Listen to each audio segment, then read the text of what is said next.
नमस्कार। आज है 12 अक्टूबर 2020 और 12 अक्टूबर 2020 की आज की सबसे बड़ी खबरें हिमाचल प्रदेश देश होने के हम आपके लिए लेकर आए। राज्य सरकार बालिकाओं के कल्याण और विकास के लिए प्रतिबद्ध। मुख्यमंत्री जयराम ठाकुर ने रविवार को अंतर्राष्ट्रीय बालिका दिवस के अवसर पर प्रदेश की बालिकाओं और महिलाओं को बधाई दी और राज्य के लोगों से सामूहिक रूप से समाज में लैंगिक समानता सुनिश्चित करने की दिशा में काम करने और बेटी बचाओ बेटी पढ़ाओ के प्रति दृढ़ प्रतिबद्धता का आह्वान किया है। मुख्यमंत्री ने लोगों से आह्वान किया कि हम अंतर्राष्ट्रीय बालिका दिवस पर लड़कियों को एक ऐसा विश्व प्रदान करने का संकल्प लें जो सुरक्षित, समरूप, प्रगतिशील और अवसरों से भरपूर हो। उन्होंने कहा कि राज्य सरकार बालिकाओं के कल्याण और विकास के लिए प्रतिबद्ध है और उनके सामाजिक आर्थिक उत्थान के लिए कई कल्याणकारी योजनाएं शुरू की गई है। रामपुर बुसर में नाले में समाई प्रोजेक्ट साइट पर जा रही मजदूरों की कार झाकड़ी के निकट हादसा। रामपुर परियोजना में कार्यरत ठेका मजदूरों की गाड़ी झाकड़ी के समीप दुर्घटनाग्रस्त हो गई है। इस हादसे में एक महिला की मौत हो गई जबकि 4 अन्य लोग घायल हैं। घायलों को प्राथमिक उपचार के लिए महात्मा गांधी चिकित्सा सेवाएं परिसर कनेरी में भर्ती किए गए। इस हादसे में सरोज निवासी पोषण की मौत हो गई है जबकि प्रदीप निवासी कुशबा, सोनियोरो निवासी झारखंड, सतीश निवासी झाकड़ी व कबीर निवासी निचार जिला किन्नौर शामिल है। पंचायत चुनाव पर कोरोना। राज्य चुनाव आयोग ने मांगे 8,000 थर्मल स्कैनर, 32,000 फेस शील्ड। प्रदेश में आगामी होने वाले पंचायती राज व शहरी निकायों के चुनाव पर भी कोविड का साया रहेगा। जिस रफ्तार से कोविड बढ़ रहा है उसे साफ है कि चुनाव पर इसका असर दिखेगा। इसे लेकर राज्य चुनाव आयोग की बैठक में विस्तृत चर्चा हुई है जिसके बाद तय किया गया कि कोविड से बचाव के तरीकों को अपनाया जाएगा और जो कर्मचारी चुनाव ड्यूटी पर होंगे उनकी सुरक्षा का पूरा इंतजाम होगा। इसके लिए सरकार को एक प्रस्ताव भेजा गया और कहा है कि चुनाव के दौरान सुरक्षा के दृष्टिगत थर्मल स्कैनर और फेस शील्ड उपलब्ध करवाए जाए। इसके लिए सरकार को बजट देने के लिए कहा गया। साथ ही ये भी कहा गया कि यदि सरकार बजट नहीं दे सकती तो 8,000 थर्मल स्कैनर उपलब्ध करवाए और 32,000 फेस शील्ड प्रदान करे ताकि जो कर्मचारी चुनाव ड्यूटी पर रहेंगे उनके लिए भी प्रयोग किए जा सके। कोटखाई दुष्कर्म मामला। अब हाईकोर्ट से मांगा जाएगा इंसाफ। इसी सप्ताह दायर होगी जनहित याचिका। बहुचर्चित कोटखाई दुष्कर्म व हत्या मामले में अब पीड़ित पक्ष हाईकोर्ट से इंसाफ मांगेगा। इसे लेकर इसी सप्ताह कोर्ट में याचिका दायर की जाएगी। इसे मृतका की मां की ओर से दायर किया जाएगा। इसके लिए कानून के जानकारों से चर्चा की गई है। इनके वकील ने याचिका का खाका भी तैयार कर लिया। इसे अंतिम रूप प्रदान किया जा रहा है। इसमें सीबीआई से दोबारा जांच यानी री इन्वेस्टिगेशन की मांग की जाएगी। मृतका की मां इंसाफ के लिए सुप्रीम कोर्ट तक पहुंची थी। शीर्ष कोर्ट से याचिकाकर्ता को हाईकोर्ट जाने की बात कही गई थी। अगली खबर है शिमला से। बिना अनुमति शिमला के रिज मैदान पर शूटिंग करने वालों के खिलाफ पुलिस थाना में मामला दर्ज। राजधानी शिमला के रिज पर बिना अनुमति के शूटिंग करने और भीड़ को एकत्रित करने पर शिमला पुलिस ने मामला दर्ज किया है। बीते शनिवार रिज मैदान पर शूटिंग की जा रही थी। इसके लिए नगर निगम से परमिशन नहीं ली गई थी। शूटिंग करने के लिए प्रशासन की अनुमति भी नहीं ली थी जबकि शूटिंग के लिए नगर निगम की अनुमति लेना आवश्यक है। भीड़ इकट्ठा करने और बिना अनुमति के शूटिंग करने पर पुलिस थाना सदर में मामला दर्ज किया गया है। एक साथ बहाल नहीं होगी बाहरी राज्यों के बस रूट। ऑन ट्रायल भेजी जाएगी एक बस। बाहरी राज्यों के लिए बसों के सभी रूट एक साथ बहाल नहीं होंगे। प्रदेश सरकार पंजाब, हरियाणा, हरिद्वार और दिल्ली जैसे लॉन्ग रूटों के लिए ऑन ट्रायल एक बस चलाएगी। जैसे जैसे सवारियां बढ़ती रहेगी बसों के रूट भी बहाल होंगे। अगले 10 दिन के भीतर सभी राज्यों से बसों की आवाजाही शुरू हो जाएगी। परिवहन निगम के अनुसार खाली बसों को नहीं दौड़ाया जाएगा। सवारियों के हिसाब से बसें चलेगी। स्मार्ट बिजली मीटरों का 1.5 साल में 2 गुना बढ़ा बजट। जांच शुरू। हिमाचल के 2 स्मार्ट शहर और राजधानी शिमला और धर्मशाला में लगाए जाने वाले स्मार्ट बिजली मीटरों का 1.5 साल में बजट दोगुना हो गया है। 65 से 120 करोड़ बजट पहुंचने से अफसरशाही में हड़कंप है। अतिरिक्त मुख्य सचिव ऊर्जा राम शुभम सिंह ने मामले पर जांच बिठा दी है। उन्होंने कहा कि मीटर लगने के बाद किसी तरह के सवाल न उठे, इसके लिए जांच का फैसला लिया गया है। अन्य राज्यों में लगे स्मार्ट मीटरों की कीमतें जांचने में भी अधिकारी जुटे हैं।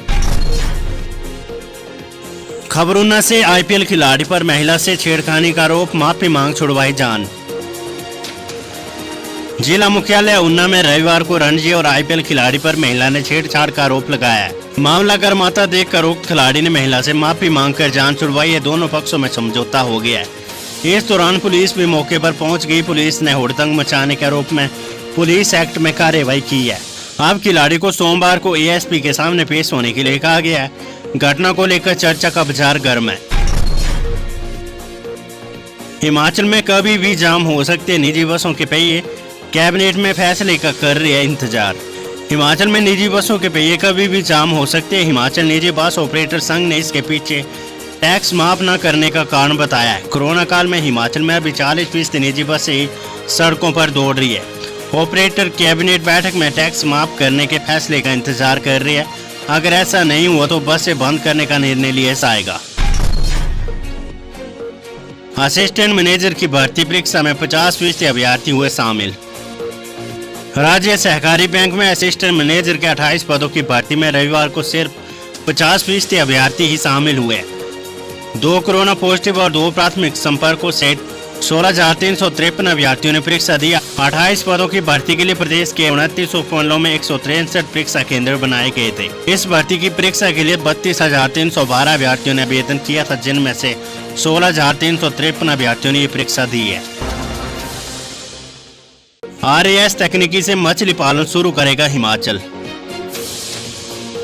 प्रधानमंत्री मत्स्य संपदा योजना के तहत प्रदेश में आरएएस तकनीकी का प्रयोग कर भूमि आधारित मछली पालन शुरू किया जाएगा। वर्ष 2020-21 से 2024-25 के बीच 15 मछली तालाब स्थापित किए जाएंगे।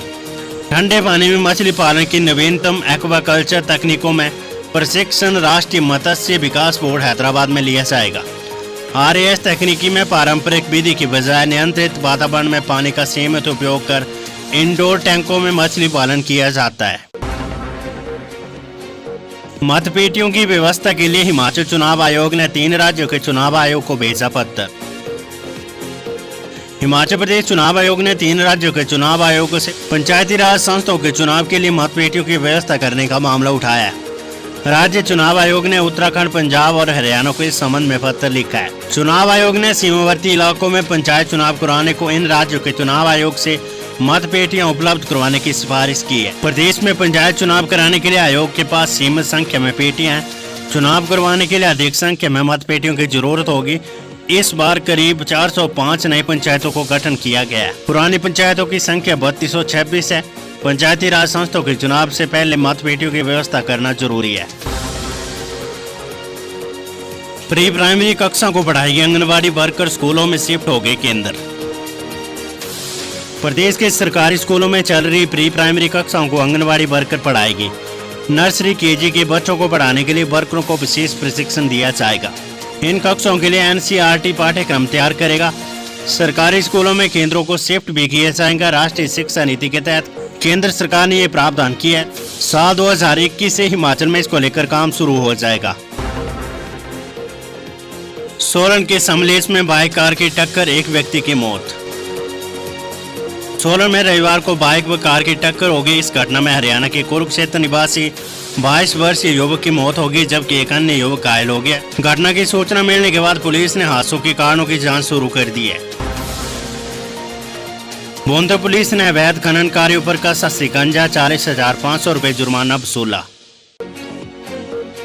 ब्यास नदी में लगातार हो रहे अवैध खनन के मसले पर बोंदर पुलिस तल्क है। इसके तहत बोंदर पुलिस ने अवैध खनन कार्यों के खिलाफ कार्रवाई करते हुए उनसे जुर्माना वसूल किया है। बोंदर पुलिस ने कार्रवाई करते हुए अवैध खनन कार्यों के 10 चालान किया है, जिसमें पुलिस ने 40,500 रुपए जुर्माना वसूल किया है। एसपी गौरव सिंह ने इसकी पुष्टि की है। आज की खबर है पोंटा साहिब से। खेत की डोल को लेकर विवाद, वृद्ध को ट्रैक्टर से रौंदा।